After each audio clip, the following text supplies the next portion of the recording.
of non-Jewish citizens or Palestinians. Thus, in order to be legitimate, quote unquote, in the eyes of Israeli leaders, Palestinian leaders or interlocutors must first delegitimize and disqualify themselves in the eyes of their own constituency, abandon international law and legality, and consequently adopt the Israeli narrative or become Zionists, adopt the Zionist ideology. To the Palestinians, the solution to the refugee question, I don't want to negotiate here, but I will give you the quick components, is triple-tiered. First must be the recognition of their plight, their narrative, their pain, their suffering, the fact that they were expelled and that they did lose their land and their security and their heritage. This affirmation of the narrative has to also be accompanied by an admission of guilt and culpability by Israel and hence responsibility. This would lead to the validation of this, the refugee narrative and experience and suffering.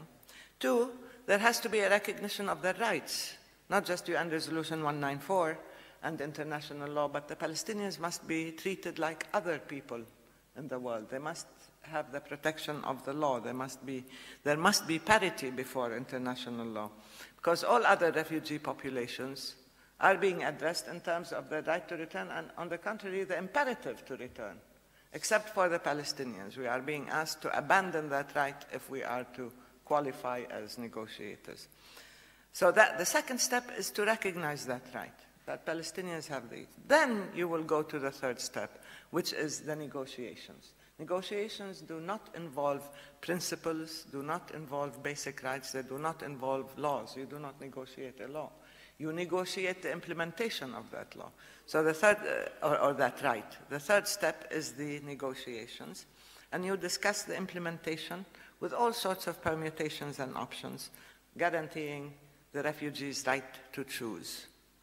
You cannot start with step 3 if you do not have 1 and 2 in place. Then you will give them the options. Then you will look at different permutations and combinations and so on, which is what is being done. But first, the recognition of their plight, their responsibility, as well as their rights must take place. Now, most recently, the demand by Israeli leaders, and this is new, that the Palestinians recognize not just Israel as a state, like all other countries, but Israel's right to exist. Okay, but now, significantly, Israel's right to exist as a Jewish state. Now, to the Palestinians, this is a new introduction in Israeli political discourse. Because to the Palestinians, this is a demand for the wholesale adoption of the Israeli narrative and ideology.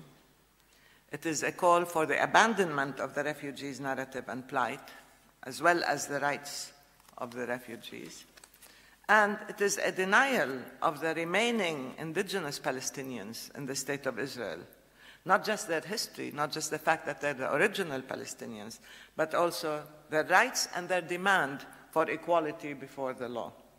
And this equality, of course, and non-discrimination, which has been a constant demand by the Palestinians in Israel, who've been treated like second, third-class citizens, not like the original indigenous inhabitants population of historical Palestine. And thus became the argument within Israel. It was superimposed on the political discussions, where Israel had to define itself whether it is an exclusively or predominantly or only a Jewish state versus a state for all its citizens. When the Palestinians in Israel said, no, it has to be a state for all its citizens, they were accused of treason. And to me, this is very strange, because all states have to be states for all their citizens, regardless of their religious, ethnic affiliation, whatever.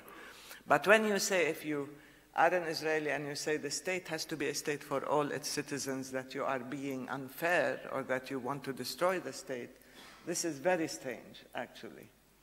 And but if we accept that version, it means we are also denying the rights of the Palestinians in 48, or the 48 Palestinians in Israel. Besides, the PLO has already recognized Israel. Why again? And why now?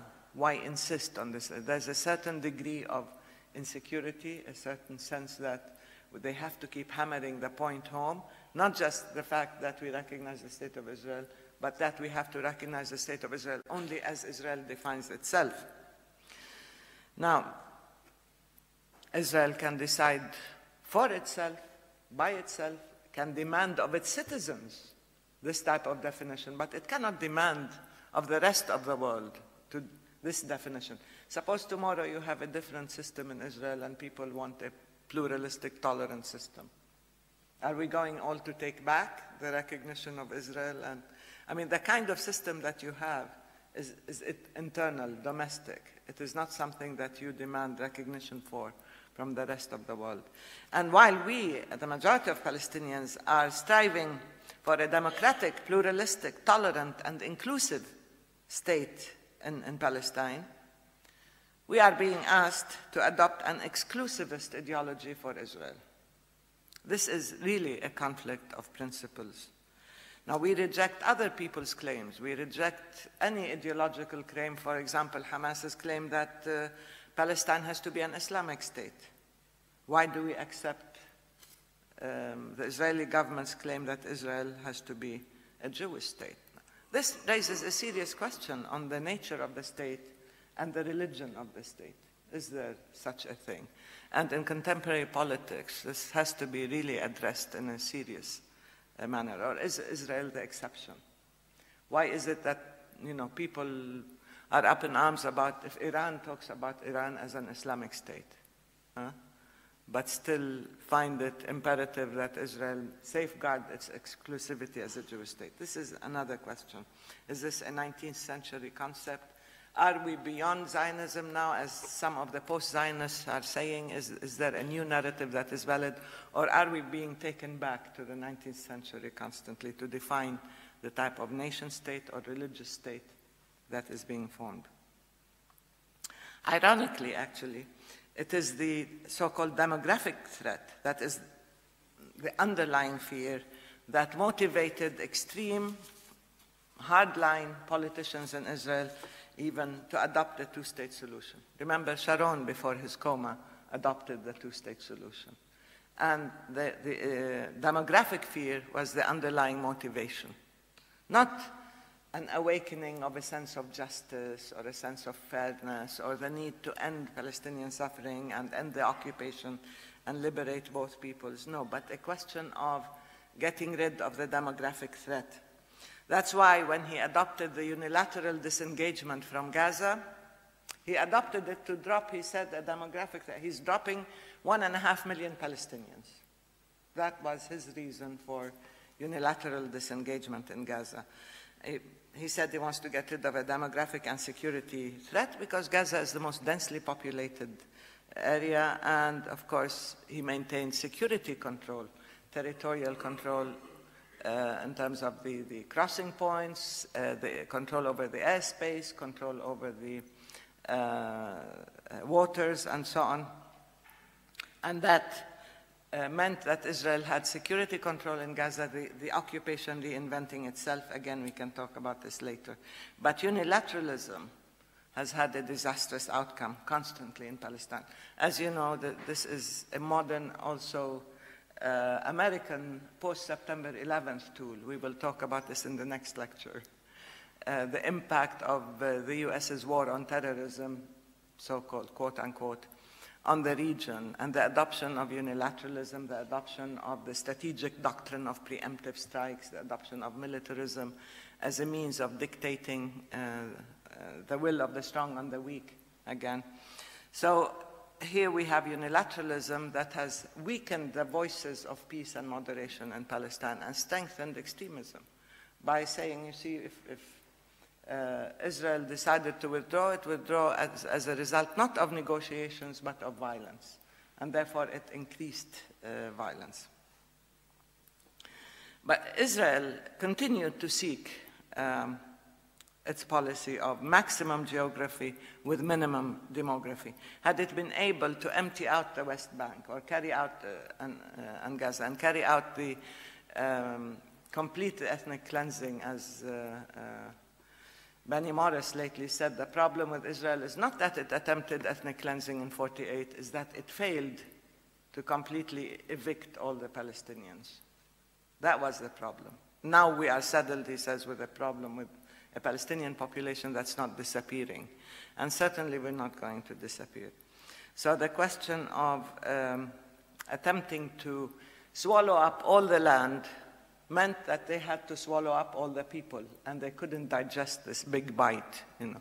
So they had to accept the two-state solution as a way of maintaining the Israel as a Jewish state or predominantly Jewish state without the Palestinians who are non-Jews. There are Jewish Palestinians, of course. Now, the West Bank, of course, with the settlements, the increase in settlements, building of the wall, the changing of the character of Jerusalem, and so on, are all parts of a policy of attempting to take maximum geography with minimum demography, and add to that a rise in ideology, and you see that as a lethal combination. Now, the Palestinians, in accepting the two-state solution, frankly, in 1988, have made a historical compromise that people do not understand and do not appreciate, actually. Because we have accepted that 78% of historical Palestine would become Israel, and 22% would be Palestine. 22%, which is the West Bank, Gaza, and the West Bank, of course, including Jerusalem. In 1947, the partition plan gave the Jewish population, as I said, 56% of Palestine, and they were 27% of the population, or 28%, and they had owned only 7% of the land. Now, with the war, with the 1948 war, they annexed 20% more of the land, so they had 78%, 22%, so they have 78% of the land. In 1967, they occupied the rest. So now we're saying that the land occupied in 67, which is 22%, can be the boundaries, can be the territorial dimensions of the Palestinian state, with East Jerusalem as the capital. We shifted from, of course, 181 to 242 and accepted that this kind of sharing of the land will work. And it became a conscious choice, a political choice, a legal choice, that instead of adhering to the concept of the homeland, of the historical homeland of my parents and grandparents and generations and centuries of people, we will accept statehood instead.